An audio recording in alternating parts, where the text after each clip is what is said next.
అసలెందుకే ఆ అమృతమే అనురాగముతో నువ్వు నవ్వితే రతి సుందరి రాగరి చేరితే కోరికతో మాట్లాడితే కొస చూపులతో తాకితే నేను నేను అని తేలి సోలిపోని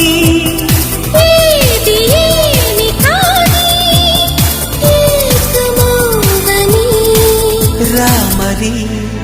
నా చెలి ఓ ప్రేమ హృదయవి